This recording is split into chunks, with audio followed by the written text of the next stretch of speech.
নমস্কার বন্ধুরা, কেমন আছেন প্রত্যেকে? গুড মর্নিং সবাইকে, শুভ সকাল সবাইকে। অনেক অনেক অভিনন্দন আমার তরফ থেকে। তো প্রত্যেককে আমার ঘরে অনেক অনেক ভালোবাসা, অনেক অনেক সাদর আমন্ত্রণ। তো আজকে রেসিপিটা দেখেই বুঝে ফেলেছেন, তো ভাবলাম যে আজকে চিকেনটা একটু আলাদা রকম করব।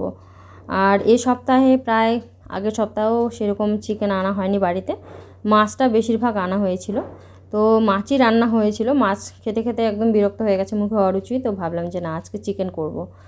তো ওই জন্য চিকেন নিয়ে আসা হয়েছিল।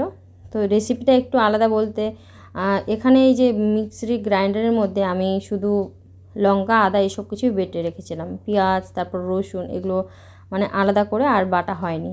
তো এগুলো আলাদা করে বাটিনি, কারণ এগুলো একদম গোটা গোটা করে আজকে ভাবলাম যে দিব, এগুলো বেটে দিব না। কারণ এছাড়াও কিন্তু আমরা গ্রামে যেভাবে রান্না করি, গ্রামের রান্নাটা খুব বেশ ভালো লাগে। উনানের মধ্যে সব কিছু লঙ্কা টঙ্কা সব কিছু মানে ছিঁড়ে ছিঁড়ে দিয়ে, লঙ্কা বাটাও না, কোনো কিছু বাটা থাকবে না, সব কিছু ছিঁড়ে, তারপর রসুনটাও বাটা থাকবে না, পেঁয়াজটাও বাটা থাকবে না, মানে মশলা যা আছে সব কিছু ছিটিয়ে দিয়ে ছিঁড়ে ছিঁড়ে এই লঙ্কাগুলো ছিঁড়ে ছিঁড়ে যে রান্না করে, সেই রান্নার টেস্টটা কিন্তু আমার অসাধারণ লাগে। আর উনুনের রান্নার টেস্ট কিন্তু অসাধারণ হয়, এটা মানতেই হবে। কেউ মানুক আর না মানুক, আমি কিন্তু 100% এই গ্যাসের রান্নার থেকে উনুনের রান্নার স্বাদটা একটু আলাদা। আলাদা বলতে খুবই আলাদা। তো গ্যাসের রান্নার আমি এইভাবে করার চেষ্টা করলাম। তো লঙ্কাগুলো ছিল, তো লঙ্কা বেশি ছিল না, ওই জন্য ভাবলাম যে লঙ্কা গুঁড়ো যেহেতু দিতে হবে, তো লঙ্কা গুঁড়ো আর কিছু লঙ্কা দিয়ে বেটে নিলাম মশলাটা।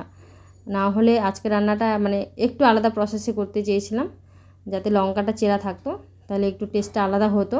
কারণ লঙ্কা চেরার স্বাদটা কিন্তু একদমই আলাদা, যেটা হচ্ছে ঝালটা একটু বেশি লাগে।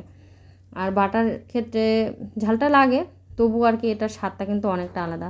তো এই যে আমি তেল লবণ টবণ হলুদ সব কিছু দিয়ে টিয়ে একদম মিক্সড করছি ভালোভাবে। ভালোভাবে মিক্সড না করলে তো হবে না। তো ওইটা আমি জল টল কিছুই দিব না, সেরকমভাবে আমি যেই তেলটা দিলাম ওই তেলেই রান্না হবে। পরবর্তীতে কিন্তু আমি এক ফোঁটা তেলও দিব না। তো ওই জন্য সেই হিসাবে মানে আমার আন্দাজ মতোই আমি তেলটা দিলাম। তো ওই জন্য সব কিছু ভালোভাবে মিক্সড করে নিলাম আগে কড়াইয়ের মধ্যে। তো এখন আমি এটাকে ভালো করে থালা দিয়ে চেপে রাখবো। এই যে গ্যাসও কিন্তু আমি জ্বালাইনি, দেখতে পাচ্ছেন গ্যাসটা কিন্তু এখন আমি জ্বালিয়ে নেব।